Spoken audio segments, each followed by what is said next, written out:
The Lord be with you. And with your spirit. A reading from the Holy Gospel according to Matthew. Glory to you, O Lord.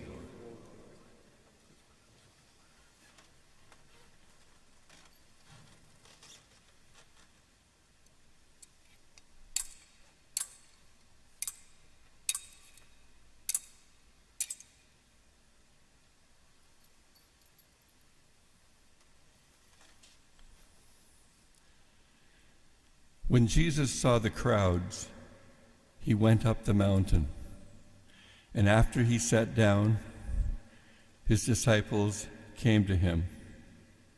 Then he began to speak and taught them, saying, "Blessed are the poor in spirit, for theirs is the kingdom of heaven.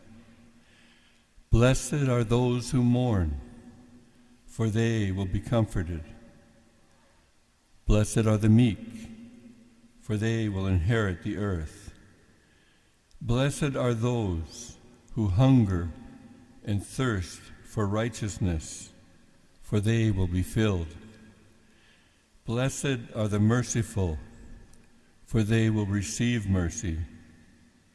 Blessed are the pure in heart, for they will see God. Blessed are the peacemakers, for they will be called children of God. Blessed are those who are persecuted for righteousness' sake, for theirs is the kingdom of heaven. Blessed are you when people revile you and persecute you and utter all kinds of evil against you falsely on my account. Rejoice and be glad, for your reward is great in heaven. For in the same way they persecuted the prophets who were before you."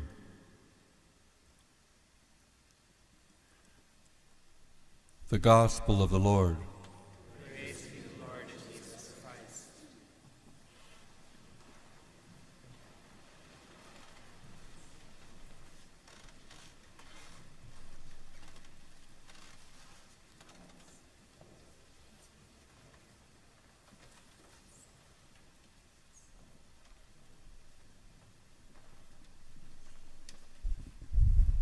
It's a blessing that we're able to celebrate this Mass, a Mass for the intention of the soul of Pope Benedict, just a few hours before his funeral Mass, which will be celebrated by Pope Francis 3 o'clock in the morning for us, 3:30 in the morning for us, but to have as close a connection by time as well to the event that will take place tomorrow. And for us to offer our prayers and our intentions in thanksgiving for his ministry, but also for the office of the Pontiff of the Bishop of Rome and what it plays for us. And just to start there, as part of our reflection, to be thankful for the gift that the good Lord has given to us in a shepherd, continuing on from Peter right till the present time, of someone who is our shepherd and who unifies us in charity. And that office and that gift that's given to us, the grace of the Church, has probably never been so remarkably exemplified in the last 60, 100 years, with the numbers of people who've been called to that office and exemplified a sanctity which has been recognized by the Church as well. And just looking back at that through the ages of the Church, that hasn't happened maybe ever, but the number of saints we've had in the last 30, 50 years is something that will be spoken of going forward in the future. God is very good to us, and he has called people from the midst and the priesthood and from humble backgrounds to serve him and to serve the Church as the servant of all the churches, with a deep solicitude, with a deep love for all the churches, just like parents have for children, just like loved ones have for other loved ones, from the heart of loving those especially who suffer, and all the churches throughout the world, including this church that exists in Kingston in this diocese. That's the gift that the Lord gives to us in the office of the Holy Father, of the Bishop of Rome.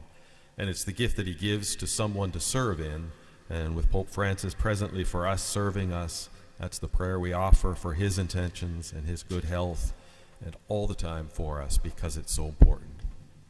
Tomorrow we'll see something, we'll probably see it later in the day, but we'll see something that hasn't been seen in the centuries of a sitting pope, a pope reigning for the church, who will say a funeral mass for a retired pope. And this is something we may see in the future, but it's something no one has seen. And for us just to see it and to reflect and to see what takes place in our hearts, what's taking place. And we say a special prayer for Pope Francis tonight as well, because of the Mass he celebrates tomorrow, and celebrating a funeral Mass, which no pope has done in centuries, maybe ever. It's something just to keep in our hearts for him as well.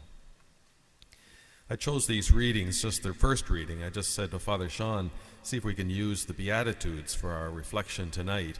And he very happily recommended that we just use the readings from the fourth Sunday that's coming up soon of Ordinary Time, that he has these wonderful readings as well with us that we heard, of the humility that's spoken of by the prophet, and then of the foolishness of God's wisdom compared to the wisdom of this world.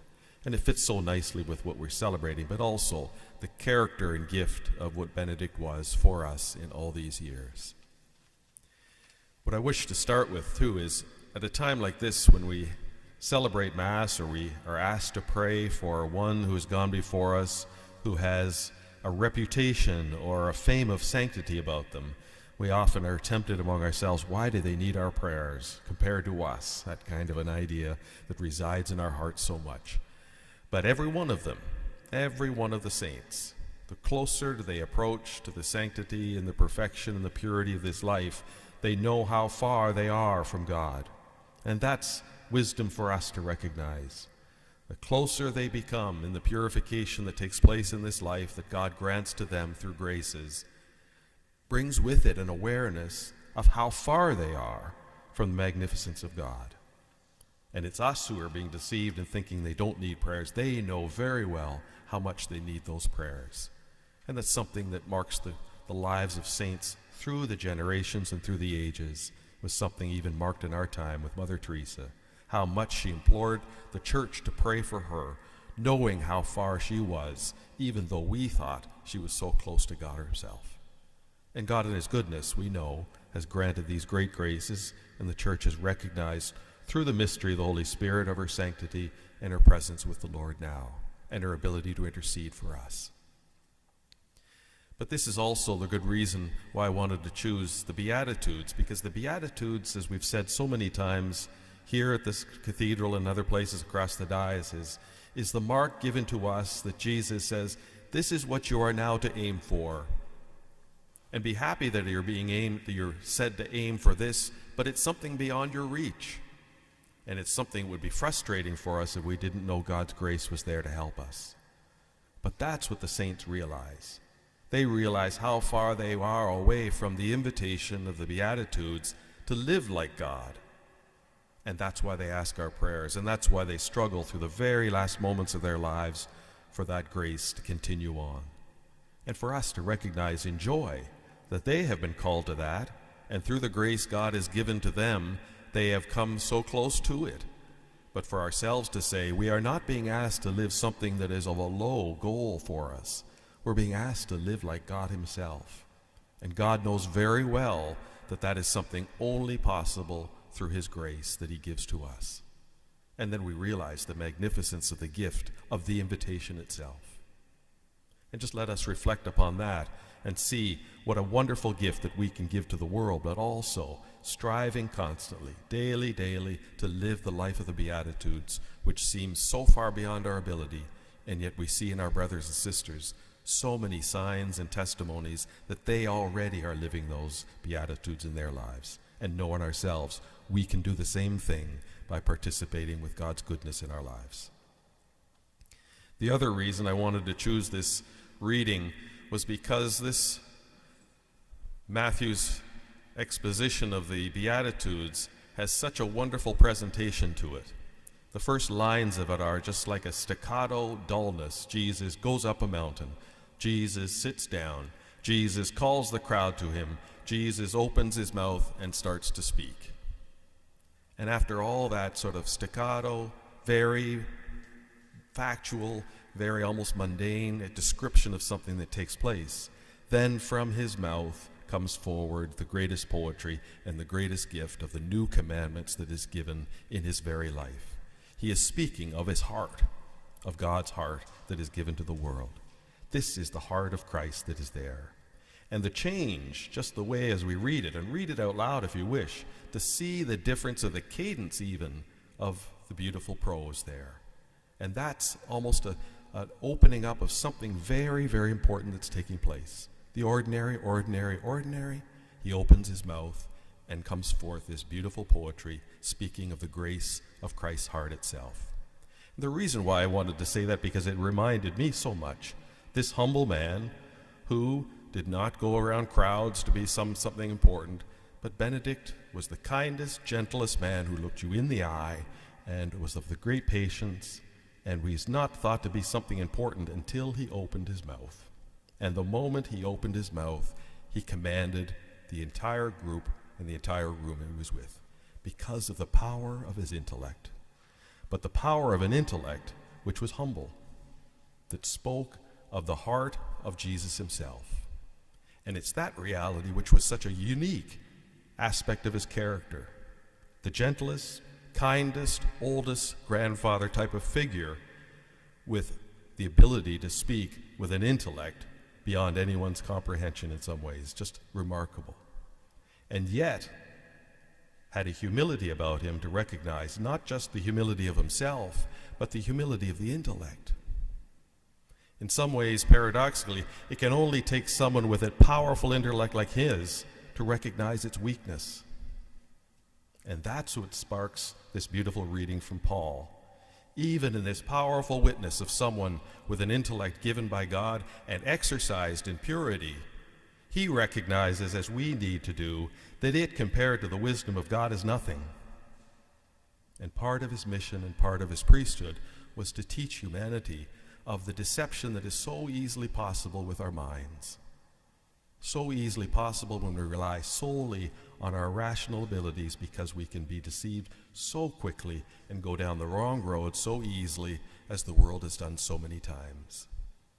And in the midst of that powerful intellect, having a humility, recognize that the simplest, gentlest expression of faith, the faithful all across the world express every Sunday they come to Mass, is far more important and far more powerful than the most powerful intellect in the world. And the gift that he was given, he then exercised as best he could, but knowing of its place, and knowing that it has an inferior place to the wonderful profession of faith that is made by the simplest child as they receive sacraments in life. This is part of the testimony that he gives to us, and part of the testimony of God's goodness in his person, but also then in being called to an office which was able to serve us and which will provide for us a testimony of his goodness throughout the generations going forward. So I leave that with us, my brothers and sisters. Let us continue to pray for him today and in the future, and also for his successor and for the mission that they exercise for us, exercise in the Church today as it has through the centuries, as a sign of God's love and goodness towards us.